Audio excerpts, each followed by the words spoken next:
ये वीडियो उन लोगों के लिए है जो ये समझ रहे हैं कि नया कानून जो किसानों के लिए बनाया गया है उसका नुकसान सिर्फ किसान को होगा। जी नहीं, आप गलत हैं। अब मैं आपको समझा दूं, शायद आपको समझ में आ जाएगा। केवल एक सेक्शन बताता हूँ जिससे आपको पूरी कहानी समझ आ जाएगी। जो कॉन्ट्रैक्ट फार्मिंग है, उस कॉन्ट्रैक्ट फार्मिंग की धारा 3, उसमें जो है जो एग्रीमेंट होगा किसान और व्यापारी के बीच में, मैं उसके बारे में बताता हूँ। आप समझ जाएंगे, उसके बाद कुछ बताने की जरूरत नहीं पड़ेगी। उस धारा 3 में लिखा है कि किसान और व्यापारी के बीच में एग्रीमेंट होगा। उसमें यह लिखा जाएगा, नंबर 1, किसान को अपनी जमीन पर कौन सी फसल उगानी होगी। नंबर 2, उस फसल का ग्रेड क्या होगा, स्टैंडर्ड क्या होगा और उसकी क्वालिटी क्या होगी। नंबर 3, उस फसल को उगाने के लिए जो बीज होगा, जो खाद होगा, जो कीटनाशक होंगे, जो मशीनरी होगी, जो तकनीक होगी, उसे वो व्यापारी जिसके साथ समझौता हो रहा है वो देगा। उसके बाद उसी एग्रीमेंट पर लिखा जाएगा उसकी कीमत क्या होगी। जो फसल उगाएगा, जब फसल पक के तैयार हो जाएगी तो किस कीमत पर व्यापारी खरीदेगा, ये भी लिखा जाएगा। साथ में ये भी लिखा जाएगा कि इस फसल की कितनी बार चेकिंग होगी। तो बोते समय जब फसल बढ़ रही होगी उस समय, और जब फसल कट के व्यापारी खरीदेगा उस समय, 3 समय उसकी चेकिंग होगी। अब मैं आपको समझाता हूँ एक बहुत मोटे से उदाहरण से। समझो, ये मानिए कि इस कानून के हिसाब से पूरे देश की जमीन, पूरे देश के जो किसानों के पास जमीन है, उसका जो व्यापारी है उनसे एग्रीमेंट हो गया। व्यापारियों से एग्रीमेंट होने के बाद सारी जो फसल है वो कहाँ जाएगी, व्यापारी के घर में। इसका मतलब ये हुआ कि सरकार के पास खरीदने के लिए एक दाना नहीं बचेगा। सारी की सारी फसल व्यापारी खरीद के ले जाएगा। और व्यापारी कितनी फसल खरीद सकता है, पहले उस पर प्रतिबंधता थी। अब आवश्यक पशु अधिनियम से वो बैरिकेड हटा दिए गए हैं। यानी कि जो एक लगा रखा था बैरियर कि इससे ज्यादा नहीं खरीद सकते, लिमिट लगा रखी थी, लिमिट को खत्म कर दी। इसका मतलब व्यापारी जितनी चाहे फसल खरीद के अपने गोदाम में रख सकता है।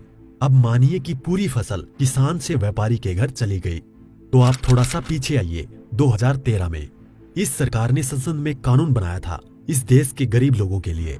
82 करोड़ गरीब लोगों के लिए नेशनल फूड सिक्योरिटी एक्ट यानी राष्ट्रीय खाद्य सुरक्षा कानून के तहत 82 करोड़ लोगों को 3 रुपए किलो चावल, 2 रुपए किलो गेहूं और 1 रुपए किलो मोटा अनाज देना था।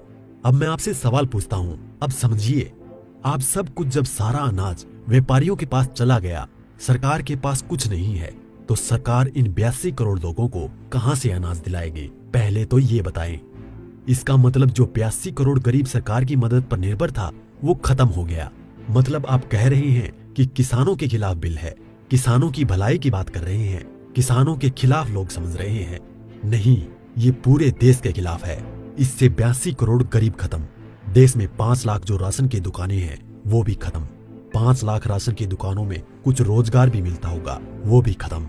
अब इसके बाद आप आ जाइए कि जब किसान को सारी चीजें, जो खाद भी है, बीज भी है, कीटनाशक भी है, मशीनें भी हैं, तकनीक भी है, वो व्यापारी जिससे समझौता हुआ है वो ही देगा।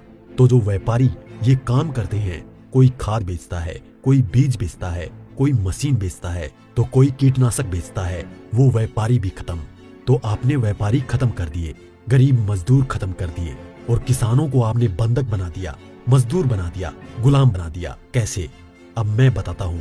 जब किसान की जमीन पर एग्रीमेंट हो गया तो किसान चाहकर भी अपनी जमीन में मानो मक्का बोए हुए है, मक्के से एक बूटा तोड़ के नहीं खा सकता।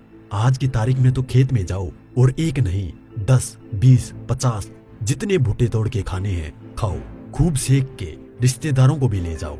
साथ में गन्ना अगर बो रखा है, एक गन्ना नहीं खा सकता। क्यों? क्योंकि व्यापारी से समझौता है। अगर एक गन्ना टूट लिया तो फिर उसके बाद व्यापारी से लड़ते रहो, आप एसडीएम के यहाँ, एडीएम के यहाँ। मतलब ये है कि अपनी ही जमीन पर किसान अपने लिए, अपने बच्चों के लिए अगर मन करता है, जो फसल किसानों ने उगाई है, किसानों की मेहनत है, उसमें से एक दाना नहीं ले सकता। ऐसे कानून का क्या करेगा किसान? और इस कानून ने व्यापारी खत्म कर दिया, इस कानून ने मजदूर खत्म कर दिया, और साथ में जो किसान है, किसान को इतनी भी मोहलत नहीं दी गई। आज की तारीख में तो किसान किसी भी जगह से दूर जाकर, यहाँ से ठीक नहीं मिला तो वहां से ले, वहां नहीं मिला तो वहां से ले, यहाँ से कम नहीं मिला तो यहाँ से ले। खाद और बीज अपनी मर्जी से ले सकता है, इसके बाद नहीं, इसके बाद तो व्यापारी ही देगा। इसका मतलब ये हुआ कि चंद व्यापारियों के हाथ में पूरा देश जाने वाला है। और जब व्यापारी के साथ में समझौता हो गया तो कोई भी बैंक किसान को लोन नहीं देगा। इसका मतलब ये हुआ कि अगर उसे पैसे चाहिए किससे लेगा? एक ही रास्ता बचा है, उस व्यापारी से। तो सरकार कहती है कि जमीन नहीं जाएगी, तो ऐसे जाएगी जमीन। और उसी व्यापारी से जब वो कर्जा लेगा, धीरे धीरे कर्जा बढ़ता चला जाएगा और कर्जा बढ़ता चला जाएगा, व्यापारी का ब्याज बढ़ता चला जाएगा। लिहाजा जो किसान है अपनी ही जमीन उस व्यापारी को बेचने पर मजबूर हो जाएगा। अब थोड़ा सा पीछे जाओ, आपको ले जाता हूँ 1947 से पहले। उस समय क्या था? इस देश में जो साहूकार होते थे वो ऐसे ही करते थे। किसान को पैसा दिया, वो पैसे पे इतना ब्याज पर ब्याज पर ब्याज पर ब्याज किसान की पीढ़ियां गुजर जाती थी, कर्ज नहीं उतरता था और सारी जमीन जो है वो साहूकार के यहाँ पे चली जाती थी। मदर इंडिया और धर्मेंद्र जी की गुलामी जैसी फिल्में देखें आप। और अगर पढ़ना हो तो गोदान पढ़ो मुंशी प्रेमचंद जी की। पहले वो अपनी ही जमीन पर बंधुआ मजदूर बनेगा, उसके बाद में अपनी ही जमीन बेच जाएगा। ये है इस कानून का परिणाम जो आगे तक नजर आता है। इसलिए ये कानून पूरे देश को तबाह करने वाला है। अब एक चीज और रह गई, उसे भी बता दूं। जो मध्यम वर्ग के लोग जो आज रोटी खा रहे हैं, जब व्यापारी सारा अनाज अपने गोदामों में बंद कर लेगा, तो वो जो आज उसने लिया, जिस दाम पे उससे 6 गुना 7 गुना 8 गुना दाम पर बेचेगा। तो जो मध्यम वर्ग के लोग जो घरों में बैठे हैं, उनको इस आंदोलन में बाहर आना चाहिए।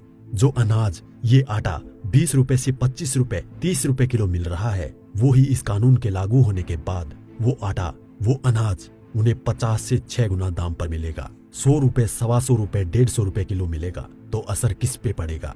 एक भी व्यक्ति नहीं बचेगा जिस पर इस कानून का असर ना पड़े। इसलिए मैं कहता हूँ कि ये किसानों के विरोध में नहीं है, देश को तबाह और बर्बाद करने के लिए है। इतना सब कुछ पता होने के बाद भी अगर आप किसानों का साथ नहीं देते हैं तो आगे आपकी मर्जी।